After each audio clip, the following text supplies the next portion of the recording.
주님께서 모세에게 말씀하셨다. 너는 이스라엘 자손에게 다음과 같이 일러라. 어떤 사람이 실수로 잘못을 저질러 나 주가 하지 말라고 명한 것을 하나라도 어겼으면 다음과 같이 하여야 한다.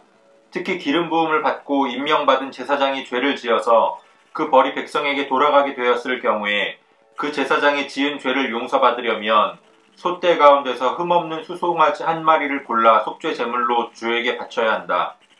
그는 그 수송아지를 주 앞 곧 회막 어귀로 끌고 가서 그 송아지의 머리 위에 손을 얹은 다음에 주 앞에서 그 송아지를 잡아야 한다. 그리고 기름 부음을 받고 임명받은 제사장이 그 숫송아지의 피를 얼마 받아서 그것을 회막 안으로 가지고 들어가서 제사장이 직접 손가락으로 피를 찍어 주 앞 곧 성소의 친 휘장 앞에서 7번 뿌려야 한다. 제사장은 또 그 피의 얼마를 회막 안 주 앞에 있는 분향단 뿔에 돌아가면서 두루 바르고 나머지 숫송아지의 피는 모두 회막 어귀에 있는 번제단 밑바닥에 쏟아야 한다. 그런 다음에 그는 속죄 제물로 바친 그 숫송아지에서 기름기를 모두 떼어내야 한다.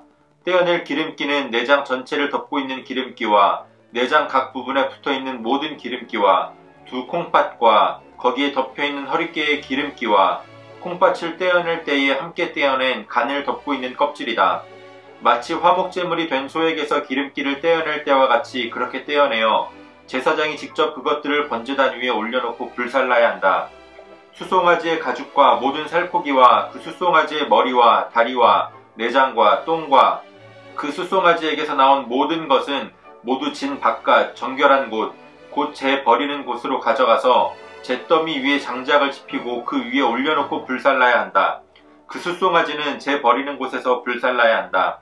이스라엘 온 회중이 실수로 함께 책임을 져야 할 잘못을 저지르면 그것은 비록 깨닫지 못하였을지라도 죄가 된다. 나 주가 하지 말라고 명한 모든 것을 하나라도 어겨서 벌을 받게 되면 그들이 지은 죄를 그들 스스로가 깨닫는 대로 곧바로 총회는 소떼 가운데서 숫송아지 한 마리를 골라 속죄 제물로 바쳐야 한다. 숫송아지를 회막 앞으로 끌고 오면 회중을 대표하는 장로들은 주 앞에서 그 숫송아지의 머리 위에 손을 얹은 다음에 주 앞에서 그 숫송아지를 잡아야 한다.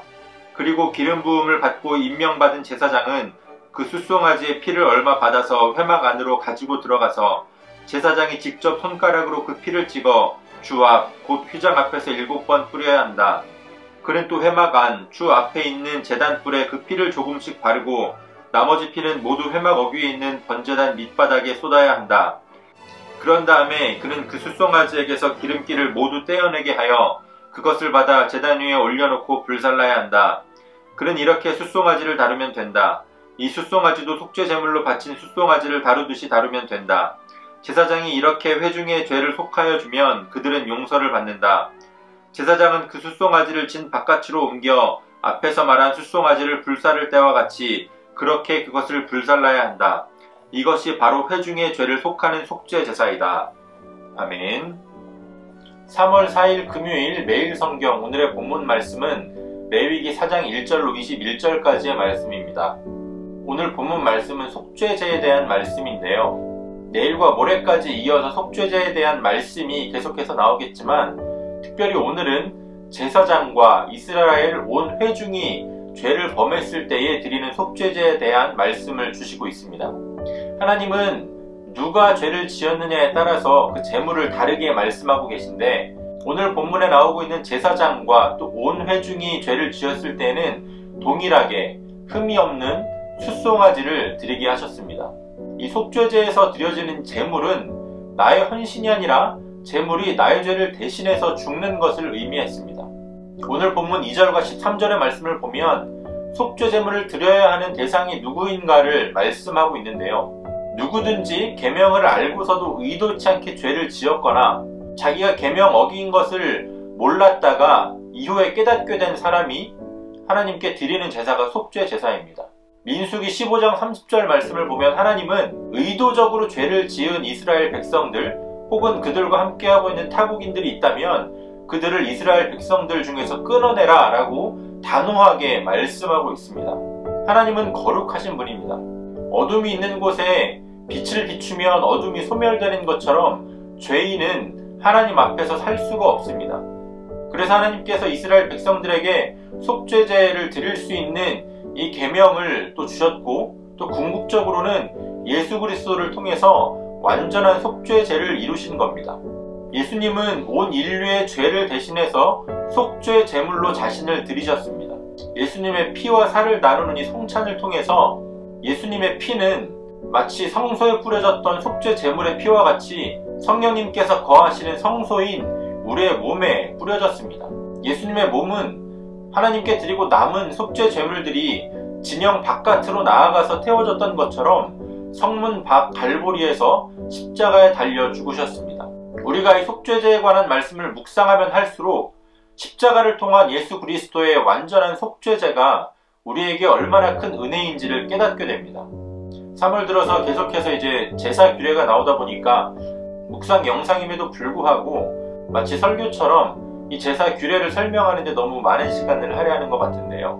오늘 본문에 대한 저의 묵상을 간단하게 함께 나누자면, 저는 3절의 말씀을 깊이 좀 묵상을 하게 되었습니다. 3절의 말씀을 보면 기름 부음을 받고 임명을 받은 제사장이 죄를 지으면 그 벌이 이스라엘 백성들에게 돌아간다라고 말씀하고 있습니다.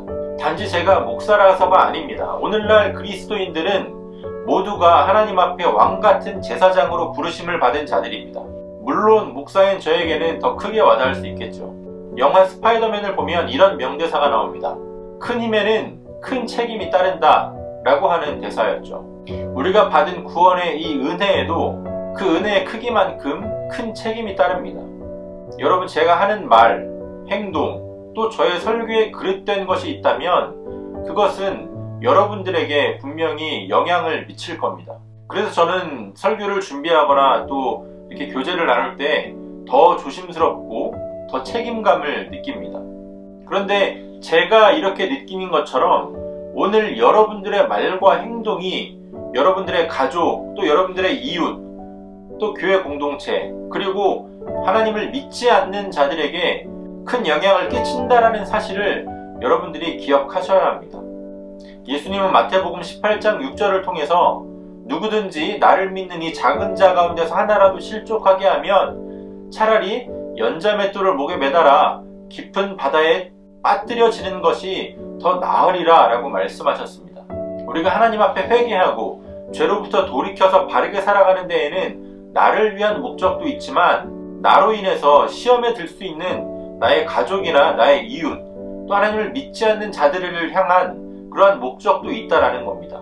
여러분, 오늘 본문에 나타나는 속죄의 과정을 잘 살펴보면 나를 대신해서 나의 죄를 제물에게 입힙니다. 그 제물에 피를 뿌리고 기름기를 하나님께 태워드리고 또 그 제물에 남은 것, 그 우물까지도 모두 다 진 밖으로 가져다가 태워야 했습니다.